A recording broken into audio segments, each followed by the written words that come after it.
जो मेरे दरबार की नजर में मेरी बेटी से ज्यादा सुंदर है, तो तुम अपनी जिंदगी से हाथ धो बैठोगे। याद रखना कि उसकी सुंदरता को साबित करने के लिए उसे तुम्हें यहाँ मेरे दरबार में लाना पड़ेगा। राजकुमार बोला, बहुत बहुत धन्यवाद योर मैजेस्टी। अगर आप मुझे इस शर्त को पूरा करने के लिए 2 हफ्ते देंगे और अगर आप उस रात को उत्सव मनाने का वायदा करें, तो मैं आपके दरबार के सामने दुनिया की सबसे सुंदर राजकुमारी लाने की कोशिश करूंगा। मछियारे की बात सुनकर राजा तो आश्चर्यचकित रह गया। उसको तो ये विश्वास ही नहीं हो रहा था कि उस जैसा मछियारा बहुत सारी राजकुमारियों को जानता भी होगा। फिर भी उसने उसको वहां से जाने और राजकुमारी को लाने की इजाजत दे दी। राजकुमार जल्दी से अपने घर लौटा और एक बार फिर से जंगल की ओर उसी रास्ते पर चल दिया जिस पर एक बार पहले वो अपने बीमार पिता के लिए बड़ी खरगोश ढूंढने गया था। उसे जल्दी ही वो जगह मिल गई जहां उस बड़ी खरगोश ने उसका रास्ता काटा था। फिर उसने उस रास्ते को भी याद करने की कोशिश की जिस पर चलकर वो उसका पीछा करते करते जंगल में अंदर तक चला गया था। जब वो जंगल में गया तो उसको लगा कि वहां तो बाढ़ आई थी।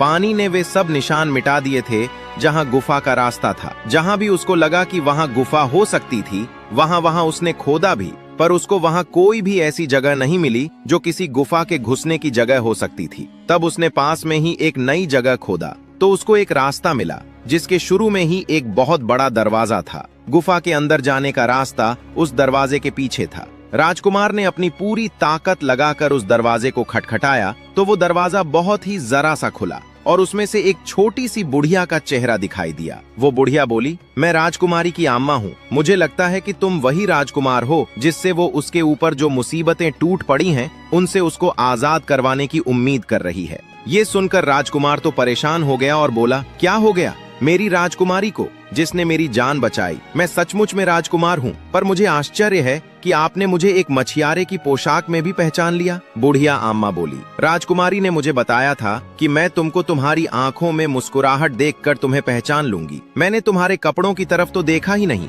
हालांकि तुम्हारा चेहरा उदास है, पर तुम्हारी आंखों में मुस्कुराहट है। आओ गुफा में आ जाओ और फिर मैं तुम्हें बताती हूँ कि क्या हुआ। ये सुनकर राजकुमार अंदर चला गया। उसके गुफा में जाते ही बुढ़िया ने गुफा का दरवाजा बंद कर दिया। बुढ़िया बोली, तुम्हारे जाने के बाद जैसे ही वो बड़े शरीर वाला आदमी वापस लौटा, वो राजकुमारी पर बहुत नाराज हुआ क्योंकि उसने तुमको यहाँ से बचकर भाग जाने में सहायता की थी। उसने उसको बड़ी बेरहमी से पकड़ा और जिस बक्से में तुम बंद थे उसी बक्से में उसने तुम्हारी जगह उसको बंद कर दिया। जब राजकुमारी ने तुमको बक्से में से बाहर निकाला था, उसने उस बक्से की चाबी उसी समय फेंक दी थी। बड़े साइज के आदमी ने उसको ढूंढने की बहुत कोशिश की, पर वो उसको कहीं नहीं मिली। दोस्तों, फिर आगे क्या हुआ देखिए अगले भाग में और चैनल को सब्सक्राइब जरूर।